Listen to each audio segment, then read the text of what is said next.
Now we will discuss merits or achievements of Mendeleev's periodic table.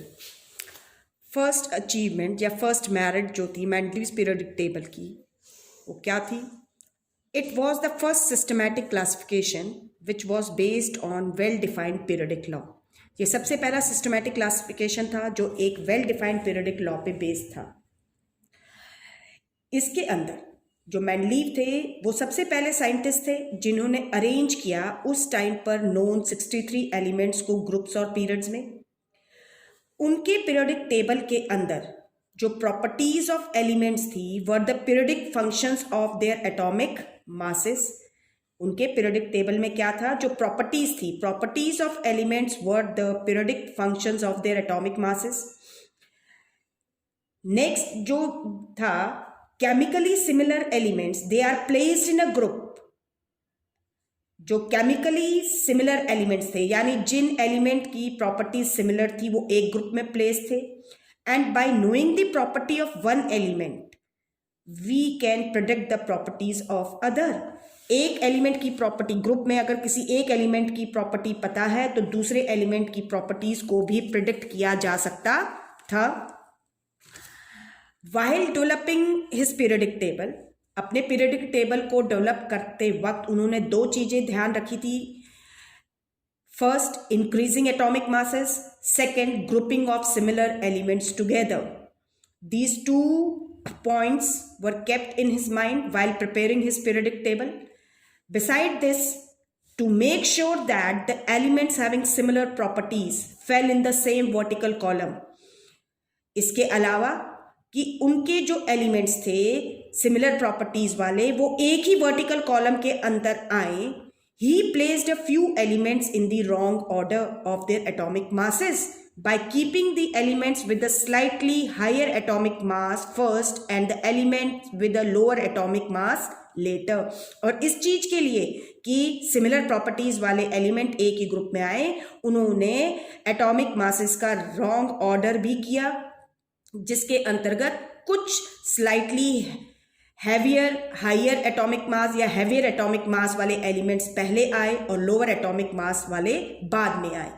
जैसे कि अगर आप इनका पीरियोडिक टेबल देखेंगे जो बुक में गिवन है तो आप देखेंगे कि जो कोबाल्ट है उसका एटॉमिक मास 58.93 U होता है। इट वॉज प्लेस्ड बिफोर निकल, निकल से इसको पहले रखा गया है जिसका एटॉमिक मास 58.71 U होता है। क्यों? Because the properties of cobalt, क्योंकि जो कोबाल्ट था उसकी जो कोबाल्ट एलिमेंट है उसकी जो प्रॉपर्टीज हैं वो सिमिलर हैं। किसके सिमिलर है? जो उसी ग्रुप में जो दो एलिमेंट रोहिडियम और इरिडियम प्रेजेंट है उसके सिमिलर है। और वहीं पर जो निकल है उसकी प्रॉपर्टीज जो है were similar to those of palladium and platinum. Therefore, it is a systematic classification based on periodic law। इसलिए उसकी जो क्लासिफिकेशन है एलिमेंट की उसको सिस्टमैटिक क्लासिफिकेशन कहा जाता है जो पीरियोडिक लॉ के ऊपर बेस्ड है। Second merit, Mendeleev's periodic law predicted, Mendeleev periodic law predicted the existence of some elements and their properties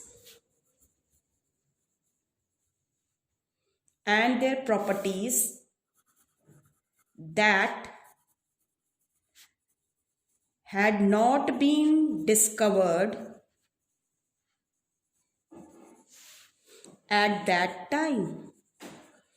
दूसरा जो था वो क्या था कि मेंडलीव के पीरियोडिक लॉ ने प्रिडिक्ट कर लिया था कि कुछ और एलिमेंट भी एग्जिस्ट करते हैं, बल्कि उनकी प्रॉपर्टीज को भी प्रिडिक्ट कर लिया था जो उस टाइम पर डिस्कवर नहीं हुए थे। On the basis of properties of element, he predicted the existence of new elements to be discovered। जो प्रॉपर्टीज थी एलिमेंट्स की उनके बेसिस पर उन्होंने प्रिडिक्ट किया कि न्यू एलिमेंट जो है उनकी एग्जिस्टेंस है और वो डिस्कवर्ड होने हैं। In fact he left proper gaps for the undiscovered elements, बल्कि उन्होंने अपने पीरियोडिक टेबल में प्रॉपर गैप्स छोड़े जो अनडिस्कवर्ड एलिमेंट्स थे, जैसे for example gallium, scandium and germanium, जो हमने ऑलरेडी इससे पहले वीडियो में डिस्कस भी किया है। तो when these elements were discovered, जब गैलियम, स्कैंडियम और जर्मेनियम डिस्कवर्ड हुए, when these elements were discovered later on, they were placed in these gaps, उन गैप्स के अंदर उनको प्लेस किया गया without disturbing the existing elements. जो उसने अपने एलिमेंट पीरियोडिक टेबल में अरेंज कर रखे थे, उनको बिना डिस्टर्ब किए हुए उन गैप्स में प्लेस किया गया जो एलिमेंट्स बाद में डिस्कवर हुए। थर्ड मेरिट जो है, पोजीशन ऑफ, लेकिन ये ध्यान रखिए जो ये थे मेंडलीव ने जो गैप छोड़े थे, उसके अलावा उसने उन एलिमेंट्स को नेम भी दिया था जो हमने डिस्कस किया है, बाय प्रिफिक्सिंग अ संस्कृत न्यूमरल एकह संस्कृत न्यूमरल को यूज करते हुए उन्होंने उन एलिमेंट्स को नाम भी दे दिया था। नेक्स्ट जो है position of noble gases. Noble gases were not discovered during the time of Mendeleev. Mendeleev के टाइम पर नोबल गैसेस जो थी वो डिस्कवर्ड नहीं थी, इसलिए ओरिजिनल पीरियोडिक टेबल जो है मेंडलीव का, उसमें आप देखेंगे कहीं पर भी नोबल गैसेस प्रेजेंट नहीं है।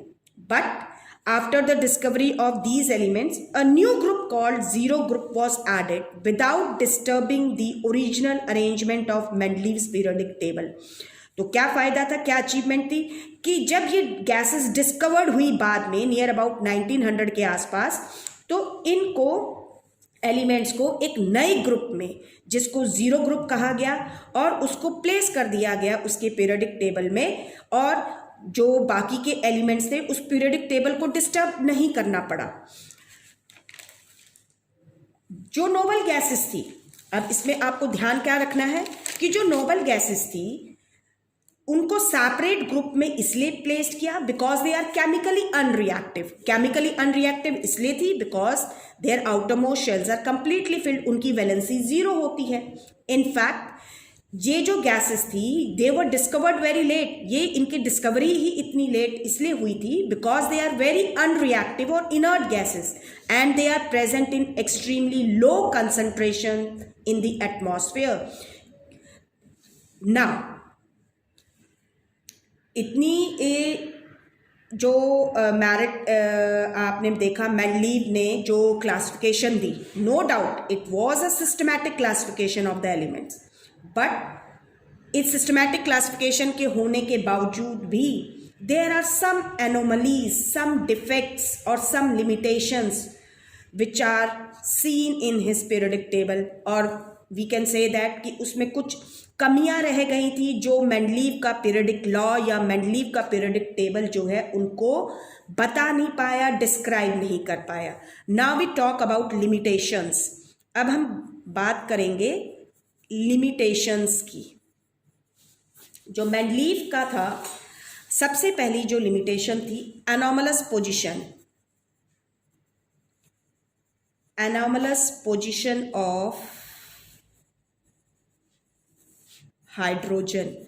जो हाइड्रोजन की एनोमलस पोजीशन है, means a correct position could not B, एक करेक्ट पोजीशन जो थी वो हाइड्रोजन को असाइन नहीं की गई थी उसके पीरियोडिक टेबल में। A correct position could not be assigned to hydrogen in the periodic table में असाइन नहीं किया गया था।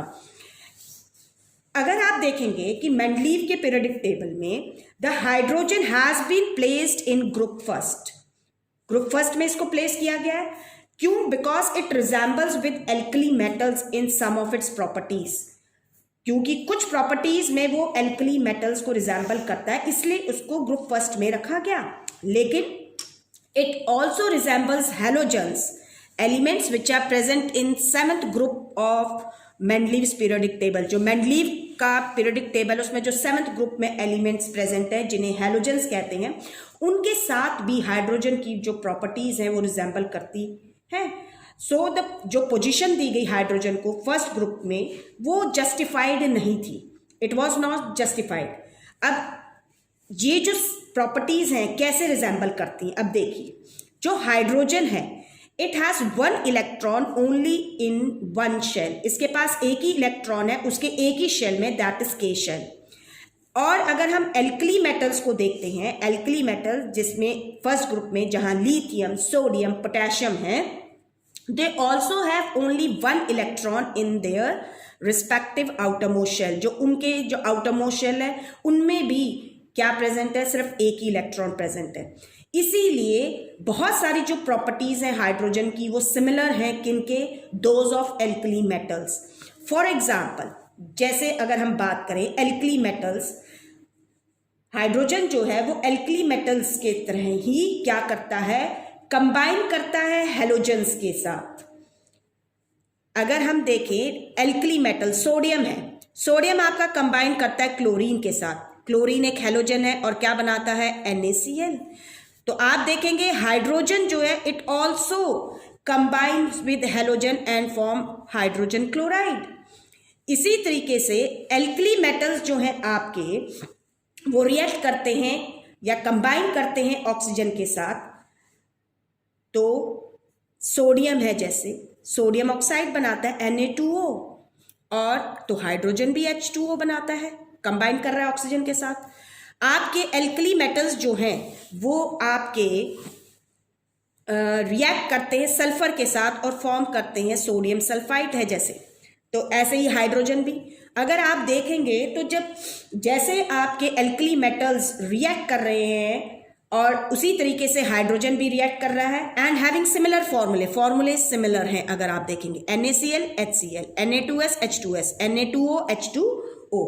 तो क्या कह सकते हैं, दस hydrogen can be placed along with alkali metals. तो हम कह सकते हैं कि हाइड्रोजन को प्लेस किया जा सकता है एल्कली मेटल्स के साथ।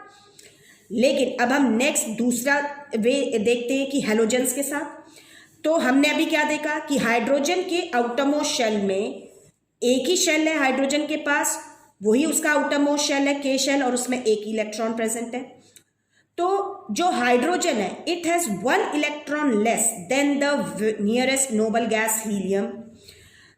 हाइड्रोजन के पास एक इलेक्ट्रॉन की कमी है नियरेस्ट नोबल गैस हीलियम का कॉन्फ़िगरेशन अटेन करने के लिए, क्योंकि हीलियम के पास 2 इलेक्ट्रॉन होते हैं उसके आउटरमोस्ट शेल में।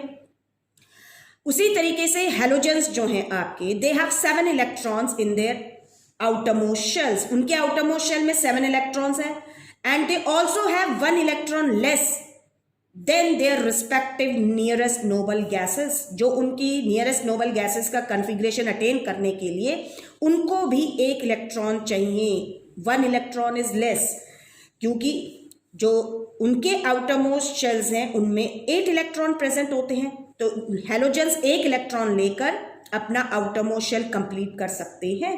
और इसीलिए आपकी बहुत सारी प्रॉपर्टीज जो है हाइड्रोजन की वो सिमिलर हैं किसके, to those of halogens. Halogens के सिमिलर हैं जस्ट लाइक हेलोजेंस। जैसे हेलोजेंस जो हैं हमने जब कार्बन एंड कंपाउंड चैप्टर किया था तो वहां देखा था डाई एटॉमिक स्टेट में एग्जिस्ट करते हैं, जैसे F2Cl2 कोवलेंट बॉन्डिंग बनाकर। तो उसी तरीके से आपका हाइड्रोजन जो है it also exist in diatomic molecules, diatomic molecule की तरह एग्जिस्ट करता है ये भी। आपके जैसे हेलोजेंस जो हैं like halogens, hydrogen also combine with alkali metals to form ionic compounds. जैसे हेलोजेंस एल्कली मेटल्स के साथ कंबाइन करते, जैसे क्लोरीन एक हेलोजन है और वो एल्कली मेटल सोडियम के साथ कंबाइन करके NaCl बनाता है। अभी हमने देखा ये एक आयनिक कंपाउंड है, यहाँ पॉजिटिव चार्ज है सोडियम पे, क्लोरीन पे नेगेटिव चार्ज है क्लोराइड आयन पे, कैल्शियम है, कैल्शियम क्लोराइड बनाता है। उसी तरीके से हाइड्रोजन भी क्या करता है, एल्कली मेटल्स के साथ रिएक्ट करके आयनिक कंपाउंड्स बनाता है, जैसे sodium hydride NaH। Halogens react कर रहे हैं NaCl, फॉर्मूला देखिए सिमिलर जा रहा है। कैल्शियम क्लोराइड है कैल्शियम हाइड्राइड CaH2, तो फॉर्मूलाज आर सिमिलर, तो प्रॉपर्टीज सिमिलर हो गई। इसी तरीके से आपके जो हेलोजन्स होते हैं वो नॉन मेटल्स के साथ कंबाइन करके कोवलेंट कंपाउंड्स भी बनाते हैं। अब नॉन मेटल्स जैसे क्लोरीन है, कार्बन के साथ CCl4 कोवलेंट कंपाउंड है, तो हाइड्रोजन भी नॉन मेटल कार्बन के साथ करके कोवलेंट कंपाउंड मीथेन बना रहा है। ठीक है, आपका इसी तरीके से नाइट्रोजन डाइक्लोराइड बनता है, हेलोजन है, रिएक्ट कर रहा है नाइट्रोजन के साथ, नॉन मेटल के साथ, और कोवलेंट कंपाउंड बन रहा है, तो हाइड्रोजन भी फॉर्म कर रहा है covalent compound NH3 non metal के साथ रिएक्ट करके। तो हाइड्रोजन जो है, so hydrogen now can also be placed along with halogens, तो हेलोजन्स के साथ हम इसको भी प्लेस कर सकते हैं। तो hydrogen can be placed in first group with alkali metals और in seventh group with halogens of Mendeleev's periodic table. Thus the position of hydrogen is controversial। एक controversial हो गई पोजीशन जो है हाइड्रोजन की, क्यों? Because it can be placed in group 1 as well as in group 7 of halogens। No fixed position can be assigned to hydrogen in the periodic table। जो Mendeleev का periodic table था उसमें कोई भी फिक्स पोजीशन असाइन नहीं की जा सकती थी, लेकिन बहुत सारे जो साइंटिस्ट हैं वो इसको प्लेस करते हैं अलॉन्ग विद एल्कली मेटल्स, क्योंकि इसका जो एटॉमिक मास है और एटॉमिक नंबर जो है वो यूनिट है, 1 है, एंड 1 यूनिट एटॉमिक मास और एटॉमिक नंबर होने की वजह से it is the first element in the periodic table. तो ये फर्स्ट एलिमेंट है आपका पीरियोडिक टेबल के अंदर। Now the second limitation, position of isotopes. Position of isotopes could not be explained। जो पोजीशन थी आइसोटोप्स की वो एक्सप्लेन नहीं कर पाया। अब आइसोटोप्स क्या होते हैं? Isotopes are the atoms of the same elements which have same atomic number and different atomic masses. तो जो आइसोटोप्स हैं they are the atoms of the same element having same atomic number but different atomic masses. Same atomic number means they have similar chemical properties but different atomic masses. अब जब Mendeleev ने अपना periodic table बनाया उस time पर isotopes were also not discovered, लेकिन जब उनकी डिस्कवरी हुई आइसोटोप्स की, it was difficult to explain the position of isotopes. Isotopes की पोजीशन को एक्सप्लेन करना मुश्किल हो गया, क्योंकि मेंडलीव की जो क्लासिफिकेशन थी it was based on atomic masses, वो एटॉमिक मासेस पर बेस्ड थी। अगर मेंडलीव का पीरियोडिक लॉ फॉलो करते तो ये जो आइसोटोप्स थे they should be placed at different places though they have the similar chemical properties. इनको अलग अलग प्लेसेस पे रखना पड़ता क्योंकि इनके एटॉमिक मासेस क्या हैं, डिफरेंट थे। लेकिन आइसोटोप्स जो थे मेंडलीव के पीरियोडिक टेबल के अंदर जितने भी आइसोटोप्स थे, ठीक है ना, यानी आपके जितने भी एलिमेंट्स हैं उनके जो आइसोटोप्स थे उन्होंने मेंडलीव के पीरियोडिक लॉ के सामने चैलेंज रख दिया। क्यों चैलेंज रखा? बिकॉज जो आइसोटोप्स थे, isotopes of all element posed a challenge to Mendeleev's periodic law. क्यों? Because the isotopes were not given a separate places in Mendeleev's periodic table. Separate places नहीं दी गई थी, they are placed at the same place in the periodic table. उनको same place पर रखा गया था पीरियोडिक टेबल में। जैसे क्लोरीन है आपका, क्लोरीन के 2 आइसोटोप्स होते हैं, chlorine 35 and chlorine 37। 2 isotopes are there. 2 isotopes हैं क्लोरीन के, 35 एंड 37। अब ये जो 2 आइसोटोप्स हैं अगर आप देखेंगे they should be placed at different positions because they have different atomic masses, but there is no gap left for chlorine having atomic mass 37 in his periodic table. उसके periodic table में कोई place नहीं थी। तो placing of these 2 isotopes of chlorine in the same group of the periodic table could not be explained by the Mendeleev's periodic law. Now, third limitation, wrong order of atomic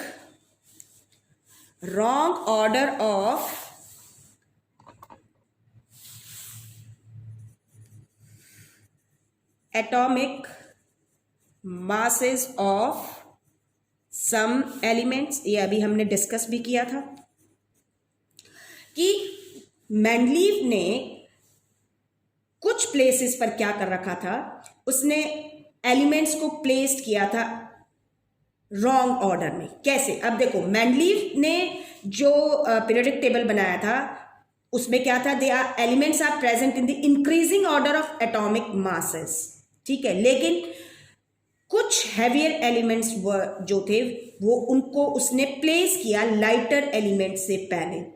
किस लिए? So that the elements with similar properties come together in the same vertical column और group. For example, अभी हमने cobalt और निकल का case discuss किया, तो ये जो एनॉमली थी, ठीक है, it was not explained bye Mendeleev.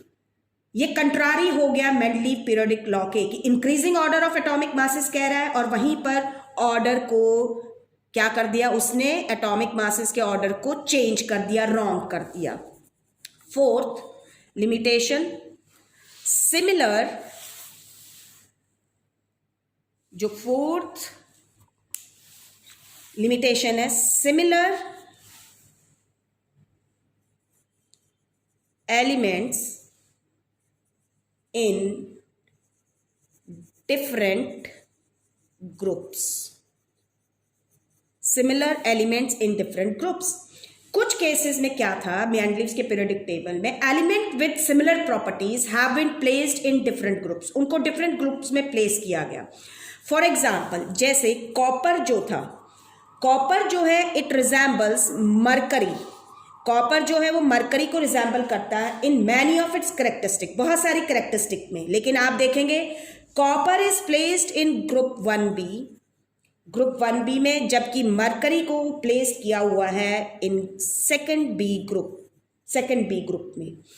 Next limitation जो थी मेंडलीव्स पीरियोडिक टेबल की, नेक्स्ट लिमिटेशन जब हम बात कर रहे हैं, अब फिफ्थ लिमिटेशन को देखते हैं, तो that is no correlation between the elements of subgroups. अब हमने देखा था कि ग्रुप्स के अंदर सब ग्रुप्स भी हैं, ए एंड बी, तो कोई सिमिलैरिटी नहीं है जो एलिमेंट्स प्रेजेंट है इन सब ग्रुप्स के अंदर, उनकी केमिकल प्रॉपर्टीज एक दूसरे से रिजेंबल नहीं करती हैं। तो there was no similarity among the element present in the two subgroups of a particular group. For example, lithium, sodium, potassium, rubidium and cesium present in group 1a. Group 1a में present है. They are quite different from the elements which are present in group B. And these elements which are present in group B are copper, silver, gold. Their properties are totally different. Next limitation, uncertainty. Uncertainty in prediction, uncertainty in prediction of new elements. कोई certainty नहीं थी कि कितने new elements present हो सकते हैं, predict किए जा सकते हैं। इन मेंडलीव पीरियोडिक टेबल जो एलिमेंट्स थे वो अरेंज थे increasing order of atomic masses, लेकिन atomic masses do not increase in a regular manner in going from one element to the next. regular manner में increase नहीं हो रहे हैं एक एलिमेंट से जब दूसरे की तरफ जाते हैं। इसके अलावा जो डिफरेंसेस है एटॉमिक मासेस में, टू सक्सेसिव एलिमेंट्स के एटॉमिक मासेस में जो डिफरेंस है, it is very small among lighter elements. जो लाइटर एलिमेंट्स हैं उनके केस में जब सक्सेसिव एलिमेंट्स के एटॉमिक मासेस का डिफरेंस निकाला जाता है तो बहुत कम आता है, लेकिन वहीं पर जो हैवियर एलिमेंट्स हैं उनके सक्सेसिव एलिमेंट्स के बीच में जब एटॉमिक मासेस का डिफरेंस निकाला जाता है, it comes to be very large, वो बहुत ज्यादा आता है। तो therefore it is not possible to predict how many new elements could be discovered between two known elements, especially among heavier elements. जो heavier elements है उनके केस में तो स्पेशली ये बिल्कुल ही नहीं पता लगाया जा सकता कि जो दो heavier elements known है उनके बीच में और कितने एलिमेंट आ सकते हैं या डिस्कवर्ड होंगे, ठीक है। तो therefore it is not possible to predict how many new elements could be discovered between two known elements, especially among heavier elements. Next, cause of periodicity is not explained. जो periodicity का कारण था उसको explain नहीं कर पाया. Periodicity कि why there is a repetition of properties after a certain interval. ये properties जो हैं वो repeat क्यों हो रही हैं. तो it was not explained that why the element of a same group shows similar chemical properties or why they show resemblance in their properties. So these are some limitations of Mendel's periodic law or a table.